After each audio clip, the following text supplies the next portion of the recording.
जय हिंद दोस्तों। मैं सुमित शर्मा आप सभी का वापस से मेरे YouTube चैनल पे स्वागत करता हूं।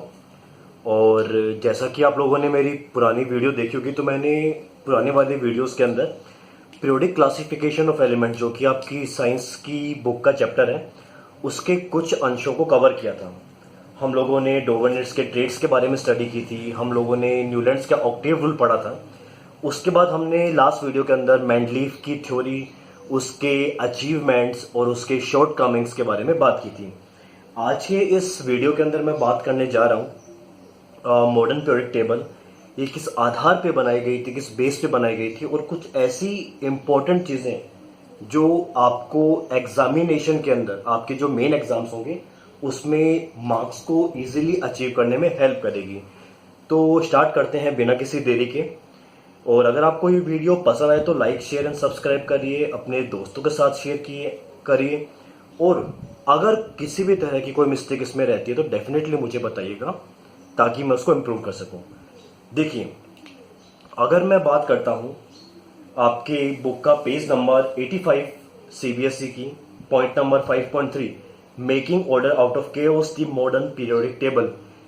एक साइंटिस्ट आए थे बेटा, हेनरी मोजली, 1930 की बात है, 1913 की, 1913 की। इन्होंने जो आइडिया प्रपोज किया था वो सबसे हटकर था, और उसी की वजह से आज अपन पीरियोडिक टेबल देख पाते हैं। उन्होंने क्या आइडिया प्रपोज किया, मैं आपके सामने रखने जा रहा हूं। हेनरी मोजली ने जो बात की थी, उन्होंने बात करी, वो बोले property of elements, properties of elements are a periodic, क्या है, periodic, periodic function, periodic function किसका, of their atomic number.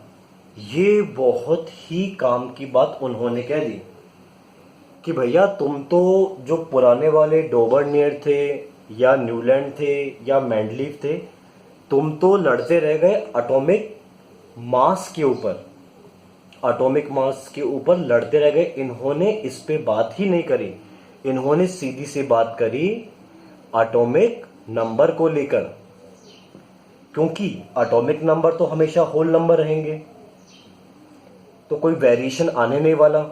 Masses में दिक्कत होती है, 0.37 मास हो जाता है, बड़े 162, मतलब होल नंबर नहीं रह पाते। इसीलिए जो पुराने आइडियाज थे वो इतने सक्सेसफुल नहीं हो पाए जितना ज्यादा हेनरी मोजली के द्वारा दिया हुआ एटॉमिक नंबर का सिद्धांत फेमस हुआ। और इसी की वजह से आज अपन जो स्टडी करते हैं ये सारी की सारी एटॉमिक नंबर के ऊपर बेस्ड है। अब आपके दिमाग में क्वेश्चन कि सर ये तो ठीक है, बट एटॉमिक नंबर क्या चीज है, प्लीज हमें बताएंगे। क्यों नहीं बेटा, एटॉमिक नंबर, पहली बात तो इसको अपन कैपिटल जेड से रेफर करते हैं। मैं आपको कुछ बेसिक सी बातें बताता हूं, थोड़ा सा प्रीवियस क्लासेस 9th में चलते हैं। अपन लोगों ने एटम के बारे में स्टडी की थी। ये क्या है आपका एटम। एटम की अगर आप इंटरनल स्ट्रक्चर पे गौर करेंगे तो आपको अंदर मिलेगा न्यूक्लियस। न्यूक्लियस के अंदर दो तरह के पार्टिकल्स, यानी बोलते हैं सब atomic particle, neutrons and protons, ठीक है। और यहां पे बेचारे घूमते हुए इलेक्ट्रॉन्स। तो electron, neutron and protons are the sub atomic particles. Neutron and proton nucleus में, और न्यूक्लियस से बाहर इलेक्ट्रॉन चारों ओर चक्कर लगाते हुए, जो आप 9th में पढ़ चुके हो। अब एटॉमिक नंबर है क्या चीज, देखो बेटा, एटॉमिक नंबर होता है number of proton in nucleus. ये कभी भी चेंज नहीं हो सकते। इलेक्ट्रॉन तो आप आयंस के अंदर बाहर निकाल सकते हो, इलेक्ट्रॉन्स को अंदर डाल सकते हो, बट न्यूक्लियस से प्रोटॉन को निकालना बहुत ही टेढ़ी खेर है, ये पॉसिबल ही नहीं है। जो आप साइंस पढ़ रहे हो आपकी बुक के अकॉर्डिंग, तो प्रोटॉन के बेस पे एटॉमिक नंबर दिया जाता है। चलो इतनी बात समझ में आ गई। अब देखिए, एटॉमिक नंबर आपने पढ़ लिया तो आप कह सकते हो सर ये क्या है, नंबर ऑफ प्रोटॉन। हमें इतनी बात समझ में आ गई मॉडर्न पीरियोडिक टेबल के अंदर कि भाई एटॉमिक नंबर था क्या चीज, ये क्या बला थी, हमें समझ में आ गया है। चलो भाई अच्छी बात है, अपन ने बात कर ली कि atomic number is the more fundamental property than mass. तो मोज़ले ने कह दिया कि भाई मास नहीं, आप तो बात करो एटॉमिक नंबर के बेस पे। फिर देखो मैं कितनी शानदार आपकी टेबल बना के देता हूं। चले भाई, अब एक एलिमेंट से दूसरे एलिमेंट पे जब जाते हैं, एलिमेंट नंबर 1 से एलिमेंट नंबर 2 पे जब अपन जाते हैं तो एटॉमिक नंबर 1 से चेंज होता है। तो वैसे भी कोई दिक्कत वाली बात नहीं यहाँ पे। अब देखिए कुछ प्रॉब्लम्स थी जो आपकी एक्टिविटी नंबर 5.3 में आपकी बुक के पेज नंबर 85 पे मेंशन है। अपन उनकी स्टडी करेंगे कि आपकी बुक के एक्टिविटी नंबर 5.3 कहती क्या है। देखिए क्वेश्चन दिया हुआ है, how are the position of cobalt and nickel resolve in the modern periodic table. जो दिक्कत पहले आई थी, अपन ने न्यूलैंड में कोबाल्ट और निकल की पोजीशन की प्रॉब्लम देखी थी, उसको कैसे रिजोल्व किया गया ये देखिए। कोबाल्ट जब स्टडी की गई, कोबाल्ट के अंदर मिले 27 प्रोटॉन्स और निकल में मिले 28। तो सब कुछ ही सोल्व हो गया आपके सामने। कोबाल्ट के बाद क्या आएगा, निकल आएगा। पहली प्रॉब्लम यहां शॉर्ट आउट हुई। दूसरी प्रॉब्लम की बात करता हूं, जैसे कि बुक में दिया हुआ है, how are the position of isotopes and the various element decided the modern periodic table. Isotopes, हाँ जी, आइसोटोप्स के बारे में जानकारी सबको पता है, सेम एटॉमिक नंबर और डिफरेंट एटॉमिक मास। तो अपन जब ये टेबल एटॉमिक नंबर के बेस पे डिसाइड कर रहे हैं तो अपन को तो मास कंसीडर्ड ही नहीं करना, अपन को तो एटॉमिक नंबर के अकॉर्डिंग चीजों को अरेंज करना है। तो इनका सेम एटॉमिक नंबर होता है। जैसे मैं एग्जांपल की बात करता हूं, अपन ने कल भी बात की थी, क्लोरीन 37 मास है और क्लोरीन 35, दोनों को आप सेम जगह रखिए, आइसोटोप्स है। तो सबसे बड़ी प्रॉब्लम आइसोटोप को लेके हटा दी गई कि आइसोटोप्स के एटॉमिक नंबर सेम है तो उनको साथ में रखो, आइसोटोप्स को उस पर्टिकुलर एलिमेंट के साथ रखो, अलग से कहीं रखने की रिक्वायरमेंट नहीं है। दूसरी प्रॉब्लम का शॉर्ट आउट होना। थर्ड चलते हैं, is it possible to have an element with atomic number 1.5 place between hydrogen and helium.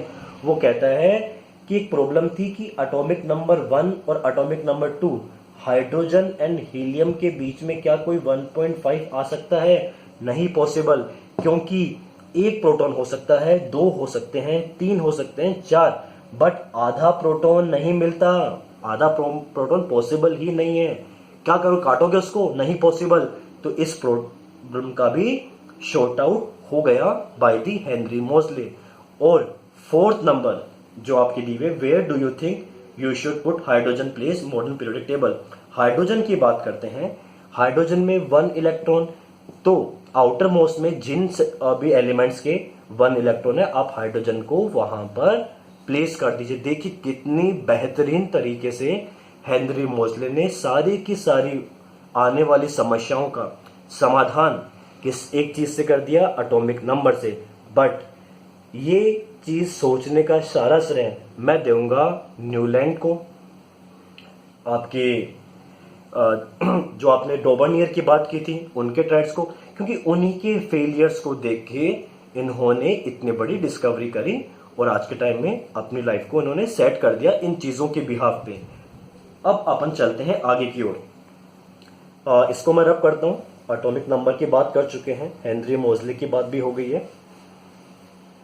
आप लोग बताते रहिएगा मुझे कमेंट सेक्शन में अगर आपको किसी भी तरह की कोई दिक्कत होती है। थोड़ा सा मौसम का मिजाज भी चेंज हो रहा है तो हो सकता है लाइटनिंग की इश्यू रहे, क्योंकि मेरे पास इतने एडवांस गैजेट्स नहीं है। मैं जस्ट आप लोगों की स्टडी ना रुके इसलिए वीडियोस बना रहा हूं।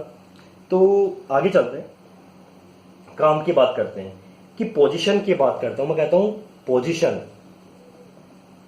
Position of elements in modern periodic table. Modern periodic table में क्या पोजीशन है इसके बारे में अपन बात करते हैं, जो कि आपकी बुक का 5.3.1 वाला टॉपिक है। 5.3.1 देखिए बेटा, एक्टिविटी 5.4 आपकी बुक में दी हुई है। अपन सबसे पहले बात करते हैं रोज एंड कॉलम को लेके। मैं एक छोटा सा आपको ड्रॉ दिखाता हूं करके। यहां पर अगर मैं रोज की बात करूं और मैं बात करूं कॉलम्स की, मैंने आपको उस दिन भी कहा था रोज आर के पास कौन सा अल्फाबेट है, पी, तो इन्हें पीरियड्स कहते हैं। कॉलम के पास कौन सा अल्फाबेट है, जी, तो इन्हें बोलते हैं ग्रुप्स एंड पीरियड्स की बात करूं तो आगे जब भी मैं बोलूं पीरियड्स तो आपके दिमाग में रोज आनी चाहिए, जब भी मैं कहूं ग्रुप्स तो आपके दिमाग में कॉलम स्तंभ है और ये आपकी क्षैतिज रेखाएं होती है। इसके हिसाब से बात करें तो आपकी मॉडर्न पीरियोडिक टेबल के अंदर 7 तो हॉरिजेंटल रोज है। 1 2 3 4 5 6 7 कितनी है, 7 हॉरिजेंटल रोज। एंड अगर मैं कॉलम्स की बात करूं 18 ड्रॉ नहीं कर पाऊंगा, बट 18 क्या है, कॉलम है। इसके तहत आपकी मॉडर्न पीरियोडिक टेबल को डिजाइन किया गया है। चलो अच्छी बात है, चले आगे। अब एक बेसिक सा आइडिया, मैं आपकी टेबल तो नहीं बना रहा, बट अगर ये कॉलम्स हैं तो कोई भी, मैं बेसिक सी बात करता हूं, A B C D E F G H I, आपको समझाने के लिए। अगर ये मेरे एलिमेंट्स हैं तो अगर किसी भी कॉलम की बात करता हूं तो इसके अंदर देखिए same valence electron means outer most में जितने नंबर ऑफ इलेक्ट्रॉन हैं उनको बोलते हैं वैलेंस इलेक्ट्रॉन। वैलेंस इलेक्ट्रॉन मतलब आउटर मोस्ट शेल में कितने इलेक्ट्रॉन्स हैं उनको बोलते हैं वैलेंस इलेक्ट्रॉन। उसके बिहाफ पे इनको अपन ने अरेंज किया हुआ है। इस चीज को समझने के लिए एक छोटी सी अपन बात कर लेते हैं। मैं एक कॉलम ड्रॉ करता हूं जो कि आपकी मॉडर्न पीरियोडिक टेबल का है, और अगर आपको एक बेसिक सा आइडिया बना के बताऊं तो अपन इस टेबल को कुछ इस तरह से बना सकते हैं। आपको एक पूरी याद करने की रिक्वायरमेंट नहीं है, बट आप लोग जब भी प्रिपरेशन के लिए जाएंगे आईआईटीज ट्रिपलीज बड़े गवर्नमेंट एग्जाम्स के लिए जिसमें साइंस का बहुत बड़ा रोल होता है, तो वहां पर आपको इसके इंपॉर्टेंस का पता चल जाएगा। ठीक है, सबसे ऊपर हाइड्रोजन रखा हुआ, यहां पर हीलियम को पुट किया हुआ, और यहां पर आपके 2 कॉलम। ठीक है, अब अपन को कितनी रोज बनानी है, 1 2 3 4 5 6 7, एक रो तो ये बनी हुई है, 2, उसके बाद 3, फिर 4 5 6, 1 2 3 4 5 6 7, ठीक है, पूरी हो गई। 7 तो आपके ये हो गए। इस तरह से इसकी सीध में देख लेते हैं। 7 बनाने के लिए 1 2, और यहां से आप देख लीजिए 3 4 5, 1 2 3 4 5 6 7। ठीक है, अब काम की बात करते हैं। जन के नीचे की बात करता हूं, नहीं कुछ ही एलिमेंट्स की बात करते हैं। लिथियम, सोडियम, पोटेशियम, फिर बेरिलियम और मैग्नीशियम। ठीक है, उसके बाद कैल्शियम। यहां चलूं मैं, hydrogen, helium, lithium, beryllium, boron, उसके बाद carbon, nitrogen, oxygen, fluorine, neon. तो मैं कॉन्फ़िगरेशन की बात करता हूं, कॉन्फ़िगरेशन निकालने की बात करते हैं। देखिए, जब आप लोग कॉलम की बात कर रहे हो, हाइड्रोजन के कॉन्फ़िगरेशन की बात कर लेता हूं। देखिए, हाइड्रोजन के अंदर 1 इलेक्ट्रॉन। नेक्स्ट बात करता हूं लिथियम की। एटॉमिक नंबर कितना, हाइड्रोजन, हीलियम, लिथियम 3 नंबर पे इसके एटॉमिक नंबर, तो मतलब नंबर ऑफ इलेक्ट्रॉन्स भी, नंबर ऑफ प्रोटॉन्स भी कितने हैं, 3 इलेक्ट्रॉन्स। ठीक है भाई। सोडियम की बात करता हूं, इन तीनों कंपेयर करेंगे, hydrogen, helium, lithium, beryllium, boron, carbon, nitrogen, oxygen, fluorine, neon के बाद सोडियम 11 नंबर पे, 11 इलेक्ट्रॉन। अब मैं कॉन्फ़िगरेशन की बात करता हूं। जैसा कि क्लास 9 में हमने पढ़ा था, के शेल में गया, के शेल में एक इलेक्ट्रॉन। ठीक है भाई। अब आपने लिथियम के बारे में बात करते हैं कि जो आपका ऑर्बिट है या शेल है, इसमें सब शेल एस में गए 2 इलेक्ट्रॉन्स, एक इलेक्ट्रॉन बचा, वो जाएगा एल के अंदर। ठीक है, एल के एस के अंदर 1 इलेक्ट्रॉन। तो अब देखिए इसमें भी आउटर मोस्ट में एक इलेक्ट्रॉन, आउटर मोस्ट में एक इलेक्ट्रॉन। सोडियम की बात करता हूं, सोडियम की बात करते हैं, गौर से देखिएगा। के एस में 2 इलेक्ट्रॉन्स, के एस में 2 इलेक्ट्रॉन। अब सॉरी, एल के एस में 2 और एल के पी में कितने गए? 6। पी में 6 ही जगह होती है, पी में गए 6 आपके। नेक्स्ट पार्ट पे चलता हूं मैं, पी में 6 है। अब एस पी, अब एम जो आपका के एल एम आप 9th में पढ़ के आ चुके हो, एम के एस के अंदर 6 7 8 9 10 पूरे कितने चाहिए? एक और चाहिए। एम के एस में 1 इलेक्ट्रॉन, वापस 1 इलेक्ट्रॉन। तो 1 इलेक्ट्रॉन पहले आया था, 1 इलेक्ट्रॉन पहले आया था, मतलब हर केस में आउटर मोस्ट में 1 आ रहे हैं, तो इन सबको एक ही कॉलम में रखा हुआ है। इनको आप चेक करोगे तो आउटर मोस्ट में 2 इलेक्ट्रॉन आएंगे, वैलेंस में 2 इलेक्ट्रॉन आएंगे। इसी के बिहाफ में डिजाइनिंग करी हुई है। मतलब नीचे आने पर एक बात गौर कर लेना आप लोग, नीचे आने पर शेल्स बढ़ रहे हैं कि L M N new shells की एडिंग हो रही है, और ये इंफॉर्मेशन आपके आगे काम आएगी नेक्स्ट वीडियो के अंदर। आगे चलते हैं, कुछ और समझाता हूं मैं आपको काम की बात।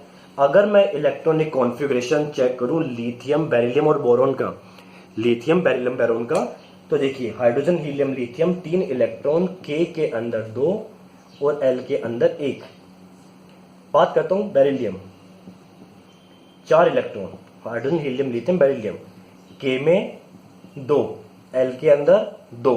देखिए वही का वही शेल पड़ा है, कोई चेंजेस नहीं है। बोरॉन की बात कर लीजिए, 5 इलेक्ट्रॉन, के में 2, एल में 3, वापस से एल पड़ा है।